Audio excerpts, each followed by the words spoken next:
And it takes a while to realize that it's not, the golden rule was treat everybody like you want to be treated. That's not actually the rule that you want to follow. You want to follow the rule of treat everybody like they want to be treated. And that can be quite different.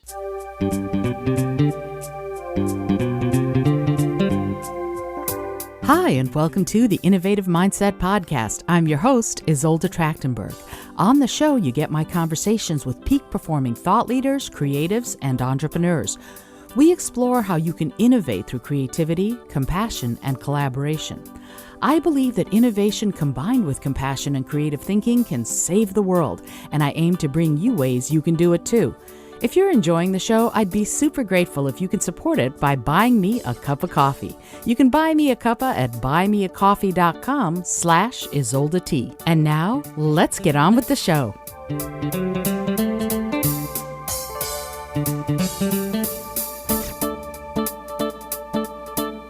Hey there, and welcome to the Innovative Mindset Podcast. My name is Isolde Trachtenberg, and I am so happy that you're here. I'm also really honored and happy to introduce you to this week's guest, Rochelle Marie. Listen to this. This is so cool. Rochelle Marie has worked from entry-level roles to leadership positions twice, once after a 12-year career gap to raise her kids.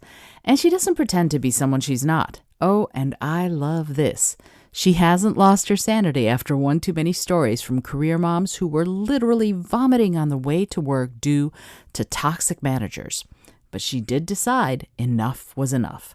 Rochelle is my kind of woman with her degree in psychology, post-grad diploma, and career development, and her entrepreneurial spirit. She now empowers and inspires women to get their leadership role where they can make a difference. Oh, Rochelle, you are singing my song. Thank you so much for being here. Welcome.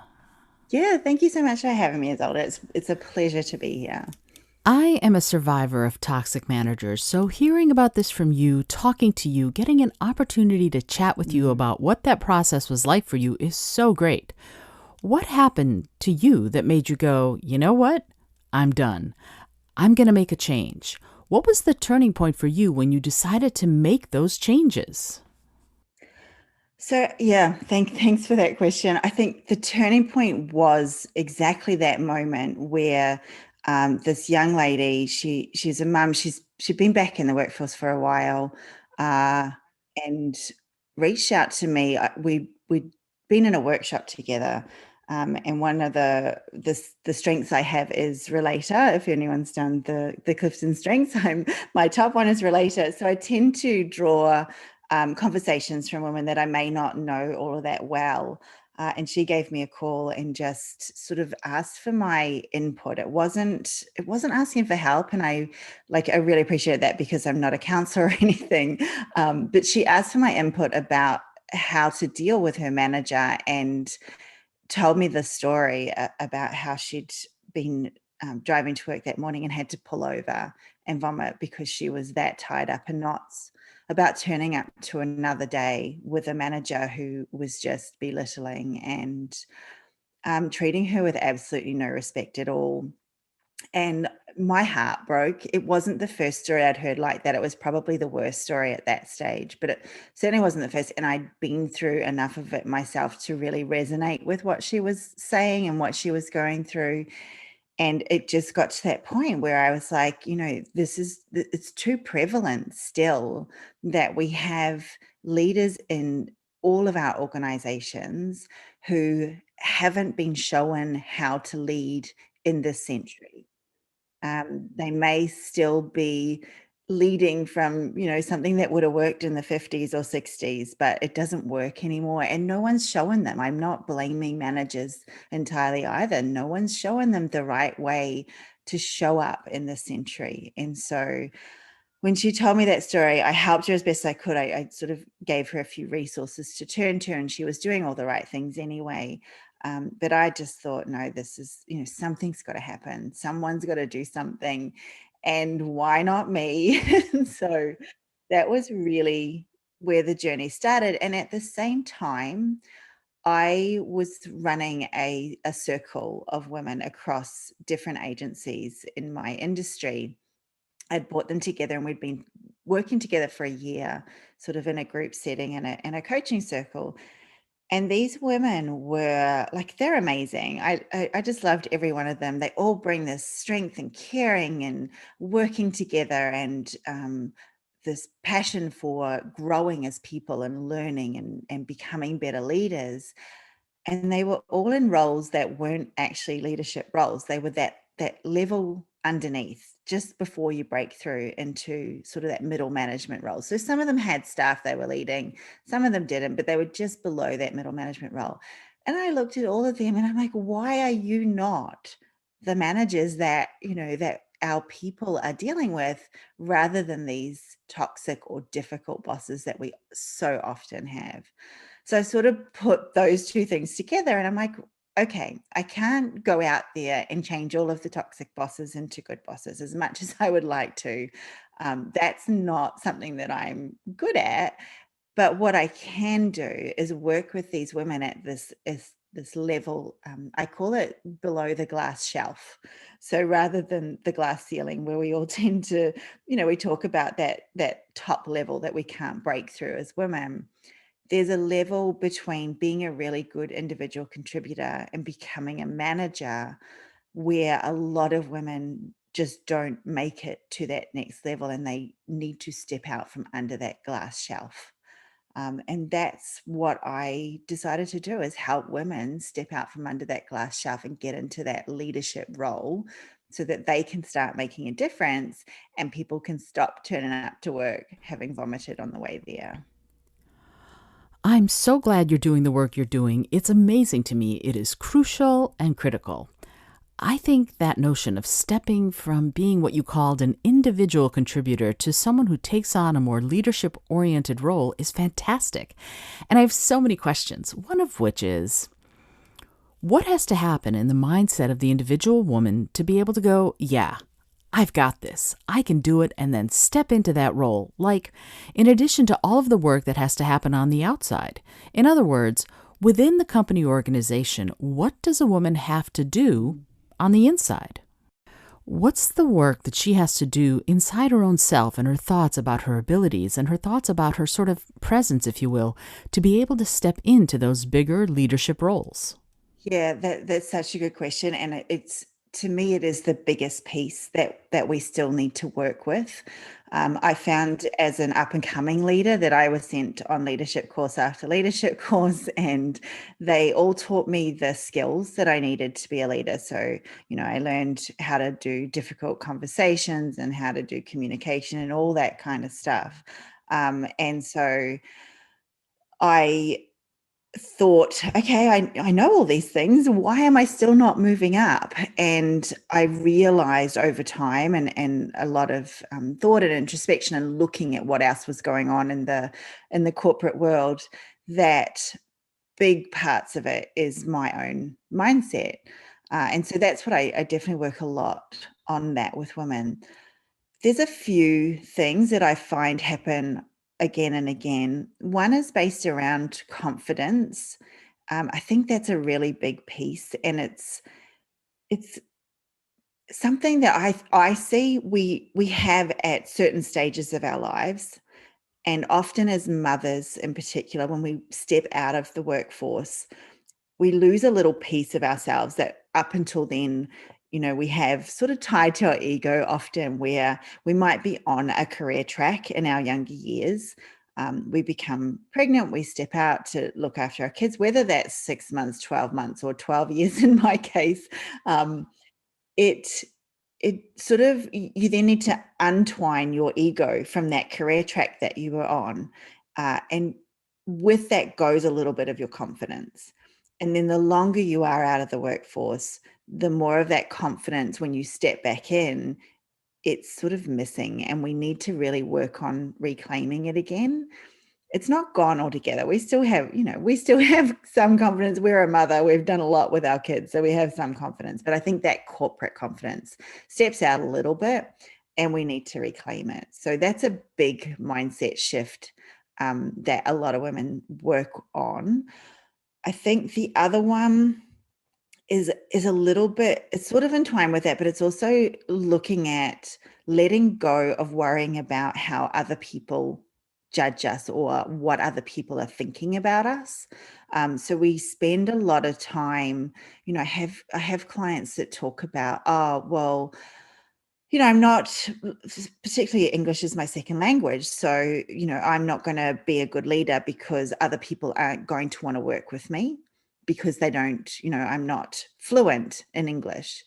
Even though they talk perfectly fine, they have an accent and, sometimes their grammar might be slightly different, but like they're amazing. They can already speak two languages. So they're clearly, their intelligence level is pretty damn good to start with.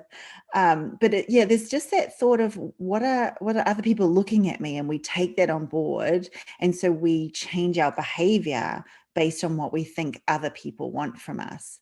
And I think that's a big piece of, again, reclaiming who we are as a person and authentically, and just being able to step into that unapologetically, like not worrying about what other people are thinking about us. I think the thing I've learned is that people don't think about us that much to start with.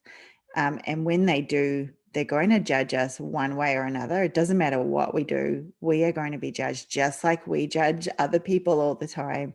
And so letting go of changing ourselves in order to be not judged because we're going to be judged anyway, I think that's a big piece of work that we go through as well.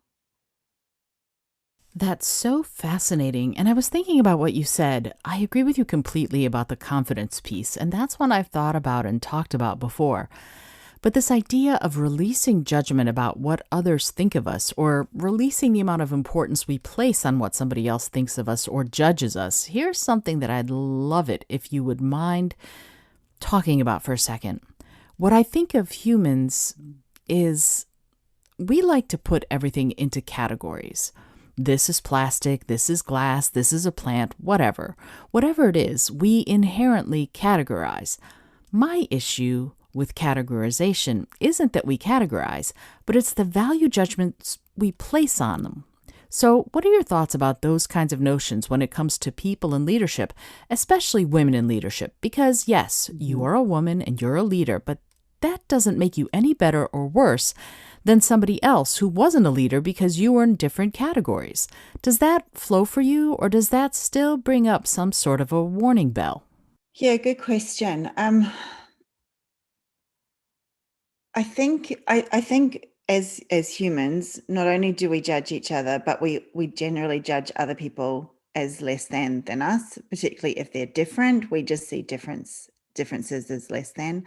That's a normal human behavior, and it's something that we, again, with mindset, we need to work on that and understand that people are just different. I think there's some there's some truth sometimes in that, though, where you can look at a leader and say, well, your leadership skills are not helpful to the people that you're leading right now. And then you can look at your own leadership skills and recognize where you are going to bring value as a woman and as a mother, where that person, whether they're a woman and a mother as well, have just not got it. They just haven't, like I said, it's not necessarily their fault. They just haven't been trained and supported well. So I think, yes, there is truth in that we are all different and not necessarily better. But then there is also sometimes a better way of doing things just naturally, in saying that it doesn't work for everybody. So some people really, well, I don't want to say that. I was going to say some people really do like to be belittled, but they really don't. So that one I think we can leave behind. But some people do like to be micromanaged, and most people don't, but some people actually like that. So there is sort of, I guess, a wariness in saying that this style of management is better than that style of management. I think you can say, though, that this style of management is better in most situations than that style of management. And it's interesting to me hearing what you're saying. I'm thinking about respect. Respect seems to be the word that is sort of the patina over everything that you're saying, that the management style isn't as much of an issue perhaps, but whether or not you respect the people who are working on the team with you and then leading them in the way that's best for them through that seems to be the way to go. How does that flow in your understanding of a leader's role? Yeah, that I think that's exactly it, and I talk about that a lot um, in both leadership style and communication style, and it's all about the other person, and it's not about you, and that can be really difficult because I think we look at ourselves and think everybody thinks and behaves the same way we do, and it takes a while to realize that it's not, the golden rule was treat everybody like you want to be treated. That's not actually the rule that you want to follow. You want to follow the rule of treat everybody like they want to be treated. And that can be quite different than what you want to be treated.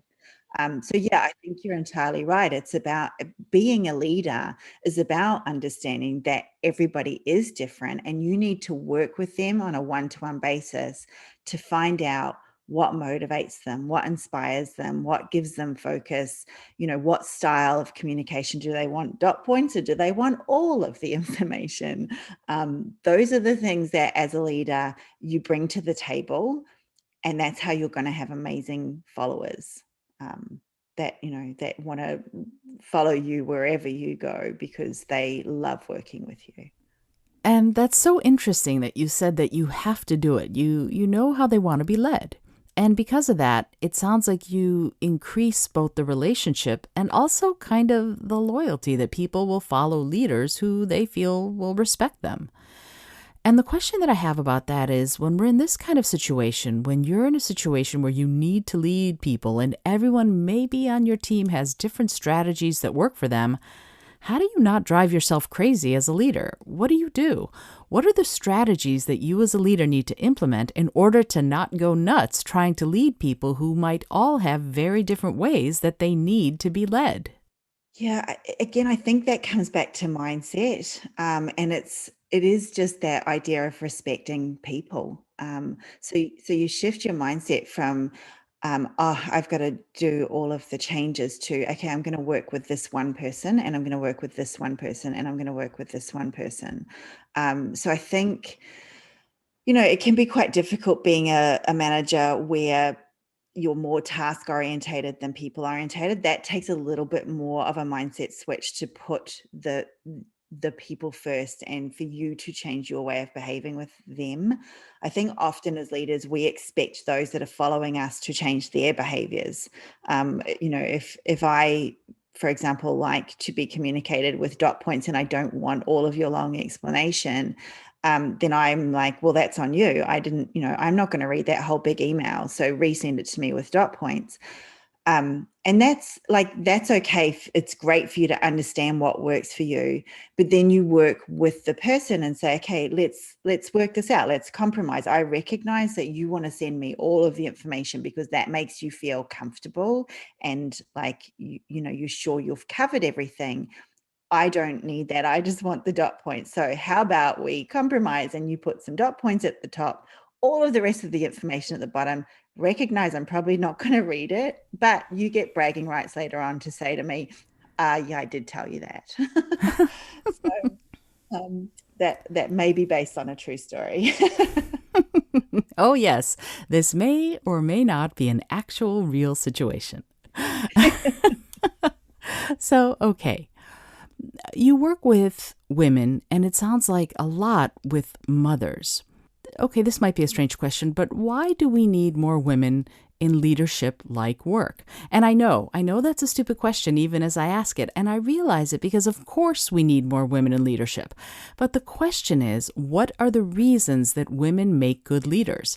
I think that's an even better question, actually. What do you think are the reasons women make good leaders? I think there's many now, and I think that interestingly to me, COVID has shown how powerful women can be as leaders and the skills that they bring to leadership, particularly in times of crisis. Apparently, that these are the skills that we really need in times of crisis. But I think we're we're in a perpetual state of crisis anyway, even without a pandemic, a global pandemic. There's always a crisis. There's always something that's coming at us. The world is moving faster and faster, and things are changing faster and faster. So it almost feels like we're just in this one big ball of crisis.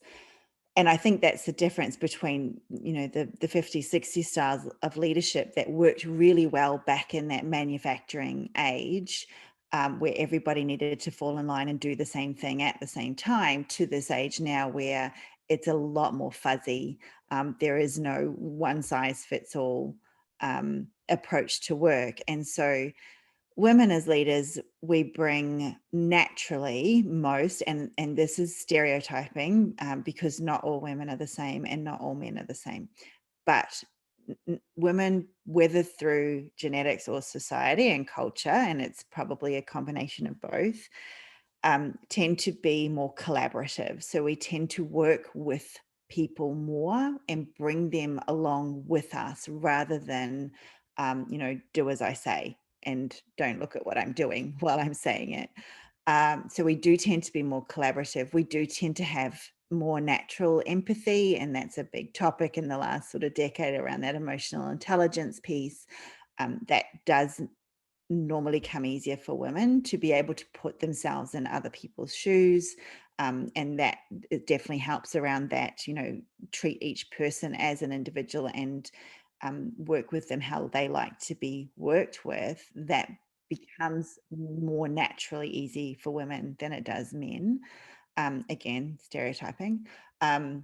So collaboration, empathy, uh, we are still, as women, we still need to embrace masculine traits. And this is where I think, men need to embrace feminine traits, women need to embrace masculine traits. So the typical masculine traits are more around drive and ambition and goal setting and doing.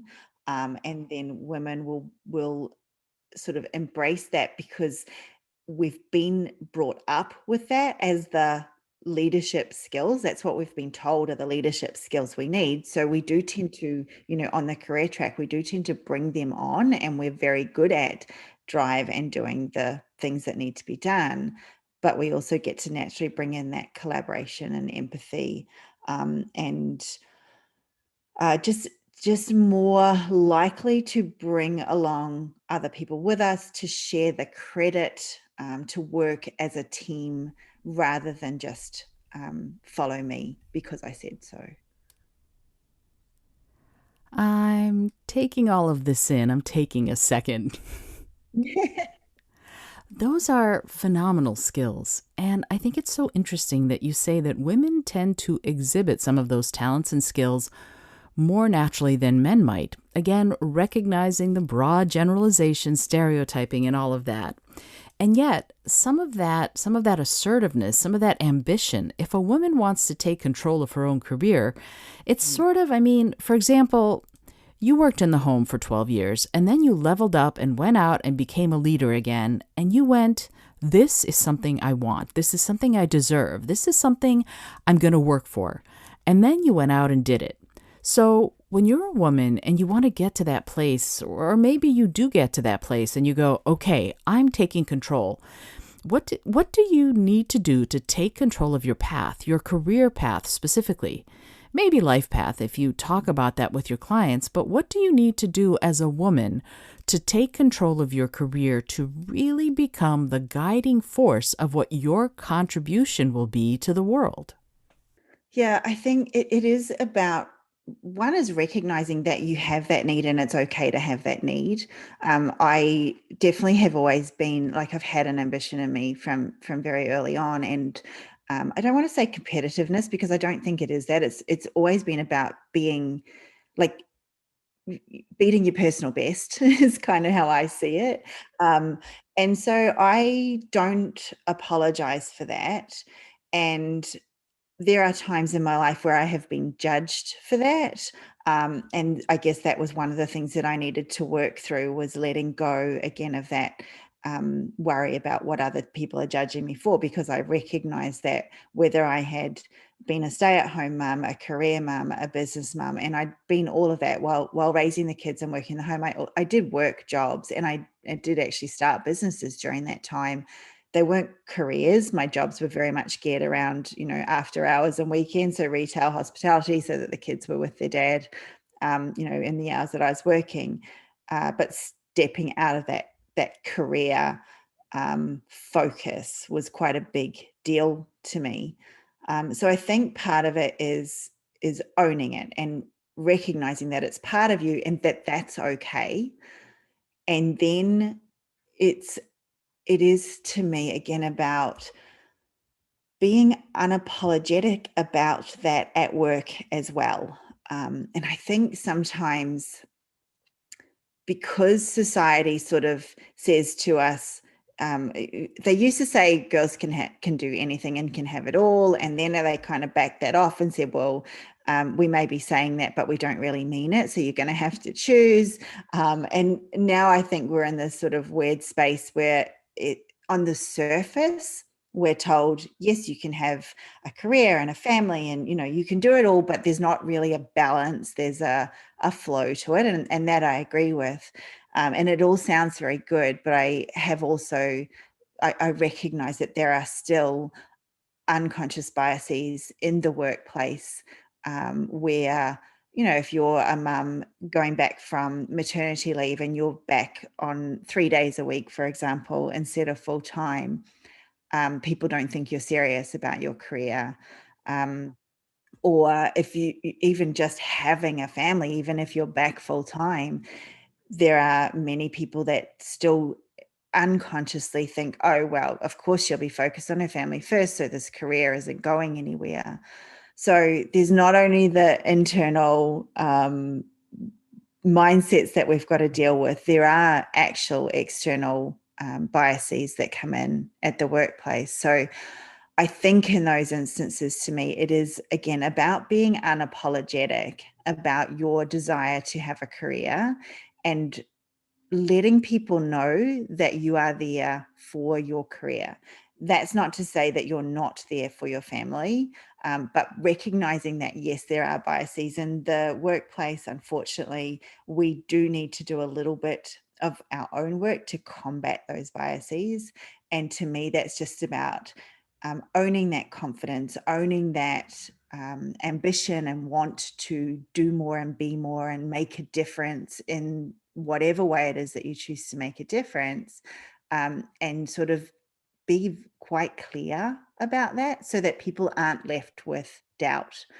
Because I think where there's doubt, that's where on occasion you won't get promoted, because they have this, again, unconscious, and not doing it consciously, but they have this unconscious bias that, oh, well, she's got kids, so that's where her loyalties lie. And you need to sort of show that you are more than capable of having loyalties lie in multiple directions. I know that there are unconscious biases for sure. And I know even though I don't have to, I felt some unconscious bias just as long as I'm a woman in the workforce. When you talk about that sort of being able to state for sure, I'm here for my career. Yes, I'm here for my family, of course, and I'm here for my career. I'm here for the track I've chosen. What are some strategies that women can take, and specifically women, since that's who you work with? What are some strategies that women can implement to communicate to the people in their company or organization that they've chosen their career, that is their path? So I think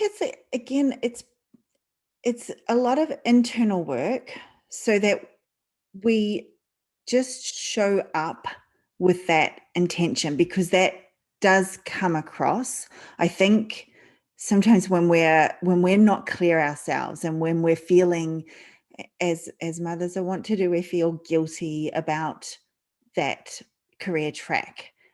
We sort of then emanate that guilt a little bit. So I think the first step is really, again, owning it and being clear on yourself, because then you show up that way, and it kind of radiates out of you. And so they're less likely to latch onto that unconscious bias, because it's not sort of, yeah, you're not giving them part of it, which I think we do a little bit. So I think that's one. What I don't think we need to do as women and mothers and people in general is give our soul to our organizations to say that we're serious about our careers. What I don't think we need to do is work all hours. In fact, studies have shown that women who work longer hours as in I think it's over 60 hours a week, which is super long, are less likely to be promoted than women that work, just reasonable hours. And I think, again, that goes to unconscious biases and people thinking, oh, if she's working that many hours, what's she doing with her family? And, I'm not on board with that part of it, but I am on board with us having really strong boundaries about, yes, I'm serious about my career. I'm also serious about my family.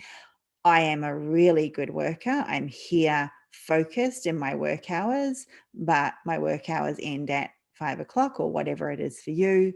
In an emergency, you can get me. Otherwise, I will see you tomorrow morning. So I think, again, it to me, it is more owning it within yourself, owning it while you're at work, and having no doubt in your mind that you're in the right place when you're at work, and that you have the ability and the inner mindset and work that you've done will make you an amazing leader. And they are, if they don't see that, that's on them. Like, really own that because you know it. And then that, I think, helps to lessen those unconscious biases because you're not unconsciously putting out different vibes for them. So I think that's part of it. And then having conversations with your manager to let them know, hey, here's my track that I'm wanting to go down. I really want to get into this particular role here. What do I need to do? What are the skills that I've got, that will help me get there? And what are the gaps that I've got that I'm missing? So don't just sit there and think, I'm going to work really hard and people are going to notice and that's going to get me to the next place and, get me past these unconscious biases. You need to, one, own it, and then two, just let people know what your intentions are, and call on their help, because people love it when you call on their help. It's good for their egos. So I definitely recommend, like any manager that you have, even if they're not particularly a good manager, it's still really good to um, ask for their help and get them on side and get them sort of really clear as to where you want to go. Then they are unconsciously able to sort of listen and go, oh, I remember she talked about that the other day. This sounds like a good opportunity for her to, get better at that skill or get visible in this particular area, or whatever it might be that will help you get to that next level. This is going to sound like a bizarre question, but maybe not. What happens in those kinds of situations when you go and you talk to your boss, your manager, you communicate those things? This is the track I want to go on. What happens if they don't agree? How do you handle it as a person, as a woman or not a woman, if the manager you talk to says, well, that's not the track I see you going in or the one I want you to go on? How do you handle something like that if what you decided you want doesn't jive with what they want for you? So I think the first thing in that is to understand that everybody interprets and perceives things differently. And so there's no truth or fact in that. It's just opinion. And I would personally listen very closely to what it is they have to say, because maybe you're not seeing something that they're seeing. And when you listen to them, perhaps the path that they talk to you about is more aligned with who you naturally are and you just haven't seen it. However, you also need to be, really wary that just because they're saying it doesn't make it true. You get to choose what you take on as your truth. There's no absolute truth in that, but what you take on as your truth and what you're going to do with that information. So if the person you're talking to, if your manager is someone that you have a lot of respect for, and that you have seen them sort of have those conversations with others perhaps, or you recognize that they really are a perceptive person, then you might want to put more weight on what they're saying than if you look at that person and go, well, there is no way I want to be like you. You are not the person that I am looking for as a mentor or for inspiration, and therefore I hear what you're saying, but I'm not taking it on board. So that's you can actually consciously make that decision as to what you will take on board from others and what you want. And for me, it is mostly based on, do I want to be like you? And if the answer is no, then the chances are I'm not going to take your feedback on, or your perception of me on. From there, I start to look elsewhere for that. Who is it that I want to be like? Like, who is showing the leadership skills that I really admire? And I see others following them, not because of the role they're in, but because of the person they are.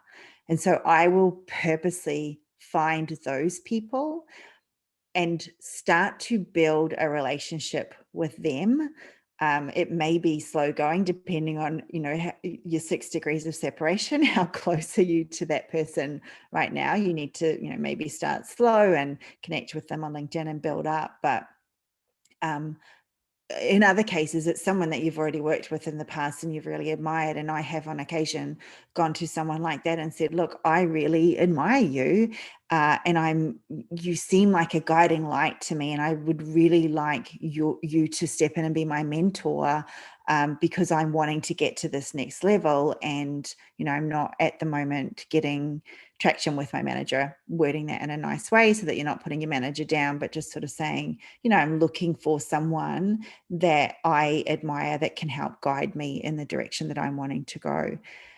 If that person still says, hey, I don't see that for you, that's not the path that I see for you, then you might want to start listening.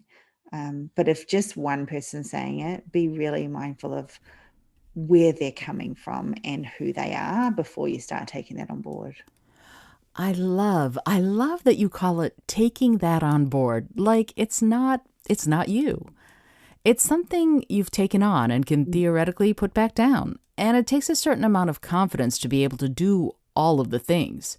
When we start talking about confidence, but it takes a certain amount of confidence to be able to do all of these things that you mentioned as strategies.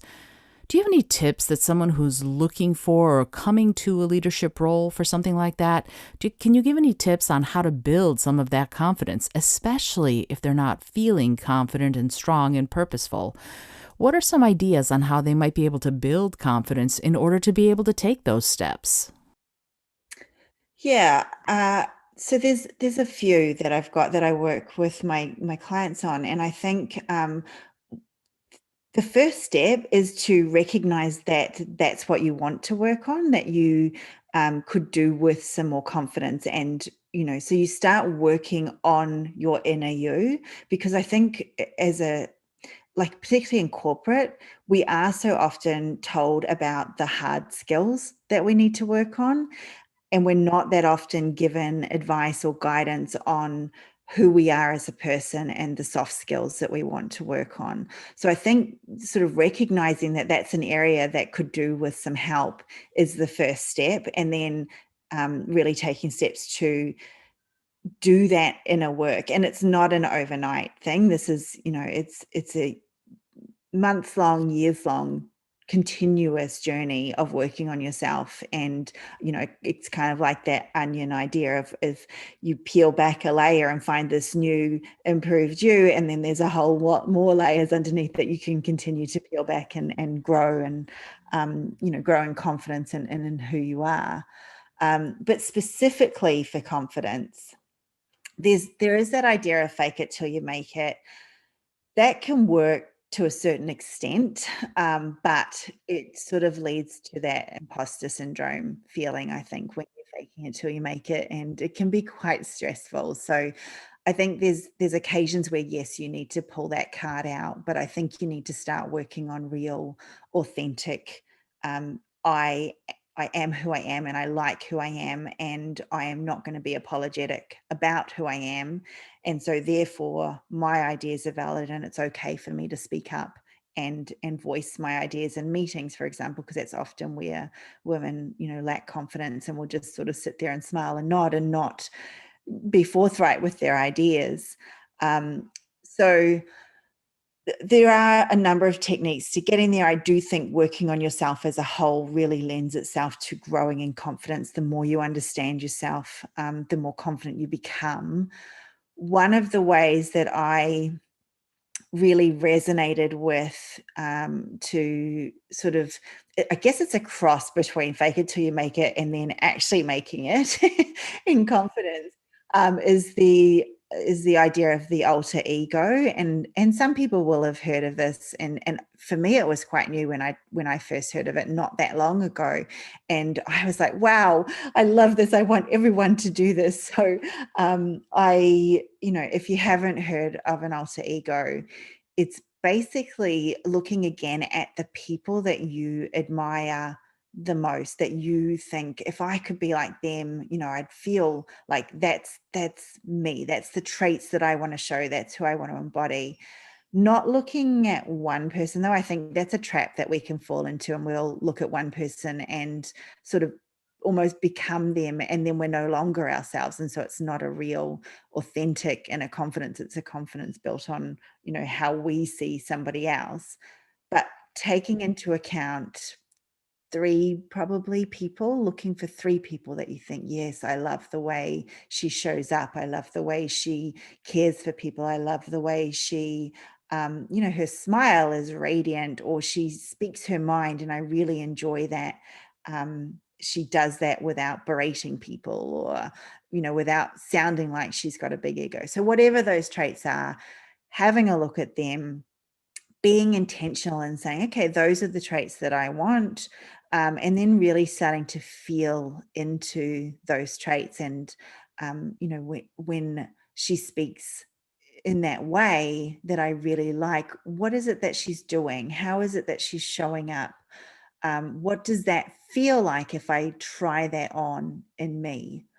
And so I did that practice. I built out an alter ego of a mishmash of traits, definitely around being more confident, and even like changing your walking style can help in I guess sort of that fake it till you make it. But with an alter ego, because you practice embodying it and feeling it, you eventually do become it. And I think there's a sort of brain-based science behind that, where the traits that we see in others are generally latent within ourselves. It's not so easy to see traits in others that we admire that we've never had. They are there somewhere. They're just not showing that much at the moment. So when we start embodying them, it's almost like we're reclaiming them, as opposed to becoming a new person. We're reclaiming and bringing out these traits that we've sort of hidden away in us. And I think I noticed this I have a teenage son, and at some stage in his life, he obviously picked up on the fact that other people were judging him. And again, people always have been and always will be judging him, but this clicked in his mind at some stage. And literally overnight, he's quite tall, and he went from just walking like a, gangly teenage boy to hunching over his shoulders and trying to make himself smaller. And it was a little bit heartbreaking. Thankfully, it didn't last for long, because we kind of noticed and pointed it out to him, and he hadn't even realized that that's what he was doing. And I find that often as women, we do that too, right? We make ourselves smaller. We don't want to take up space. We don't want to be seen as much. And so embodying confidence and holding yourself tall and shoulders back, and walking with sort of that sense of purpose, um, that's kind of what I'm talking about, is feeling into it and embodying it, and just through that you end up becoming it. And so my lovely alter ego Raquel, who I named, which I encourage you to do, because it's helpful to have a sort of third person alter ego. Raquel used to step up when I needed her in a particular situation. So if it was the first time I was doing something, so for example, if I had to give a speech in front of a couple of hundred people at work, um, I've done that reasonably often, but always, had that real fear and wanting to hide and go back to sitting at my desk rather than speaking in front of a couple of hundred people. And when I was able to call on Raquel, it all just became so much lighter, and I became so much more like I walked onto stage with my shoulders back, and my message was heard easier coming from that place. and it landed with more people than it used to when I felt like I really didn't want to be there. So yeah, there's a little bit more to that, and I do have a course that people can take should they wish to, which we can talk about later. But it's I found the alter ego one of um, the easiest ways and the most pleasurable ways to increase my confidence really, really quickly. That's phenomenal. I love that. I wrote a book on communication called Speak from Within, and I talk about knowing your role. And you took it one step further. You created a whole other role. I think that's phenomenal. What a great idea. I know. I know you're in Australia, I'm in the USA and in New York City, and I could keep you here all day asking you questions because you're fascinating and I love the way you think.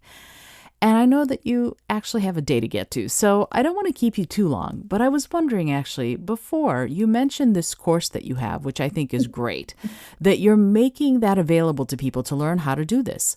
But would you mind sharing the URLs for how people could find, if someone wants to learn more about you or about how your leadership of programming works, and if they want to find you on Facebook, Instagram, would you mind sharing a couple of URLs so that I can put those in the show notes, and also so that, well, it'd be great to have you say what they are for people who learn differently. Yeah, yeah. Thanks for asking.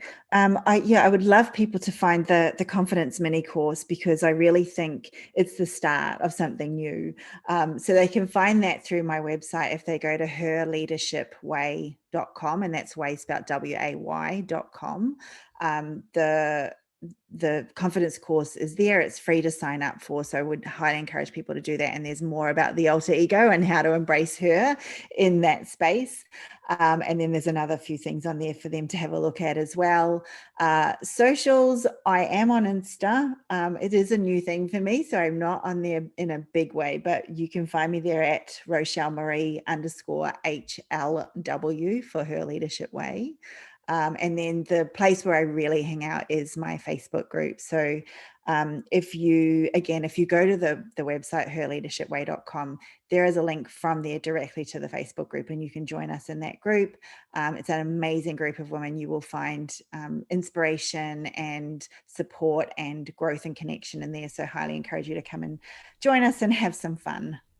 Fabulous. Rochelle, I'm so grateful that you've shared such wisdom and knowledge, and I'm really, really thrilled that you were able to join me for this episode. Is there anything else you would like someone who's listening to know right here and right now? Before I ask you my last silly little question that I ask everybody who comes on the show. I think that the one thing that I really want women to know in particular is that it is okay to own this ambition. If you have, a drive to get out there and make a difference, whether it's as an entrepreneur or whether it's in your career or whether it's a mum who's driving things in the family, it's okay to own that ambition and to do something about it, and to focus on you for a change, because I know how big we are at focusing on other people. So, yeah, if I could get everybody to recognize that it's okay to be, practice self-care and be self-aware, then I would be thrilled that we all get to live our best lives. So that's what I would love to leave everybody with, is just own it and run with it. You know, it's funny that you said all of that because the last question, you're probably going to say the same thing, but I'm going to ask it anyway. This is so great. So, yeah, this is the question. It's a silly little question that I ask everyone who comes on the show. And I find that even though it's kind of silly, the answers can be often quite profound. And the question is this: if you had an airplane that could skywrite anything for the whole world to see, what would you say? Oh, that is tricky. Uh, yeah, I mean, I think it would be around that same outcome, is just own your life and live it, because I think, particularly having teenagers in the house who spend far too long playing video games, it's one of the big rants that I have lately is, we only get this one life. So if I had a skywriter, it would be get this life and go out and live it. Ah, that's great. That's so great, Rochelle. Thank you so much. Thank you for joining me, and thank you for doing the work that you're doing to help women assume and thrive in leadership positions. It's so necessary, and it's wonderful that you're doing it. Thank you. Thank you so much for having me. This has been a really enjoyable conversation. I really Oh, appreciate it. it was for me too. This is Isolde Trachtenberg for the Innovative Mindset Podcast. If you're liking what you're hearing, let me know. Leave a comment or a review on the show wherever you listen. I would love to hear from you. Until next time, this is Isolde Trachtenberg reminding you to listen, learn, laugh, and love a whole lot.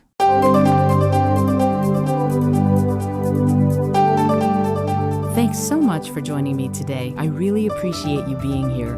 Please subscribe to the podcast if you're new. And if you like what you're hearing, please review it and rate it and let other people know. And if you'd like to be a sponsor of the show, I'd love to meet you on patreon.com/innovative mindset. I also have lots of exclusive goodies to share just with the show's supporters there. Today's episode was produced by Isolde Trachtenberg and is copyright 2021. As always, please remember this is for educational and entertainment purposes only. Past performance does not guarantee future results, although we can always hope. Until next time, keep living in your innovative mindset.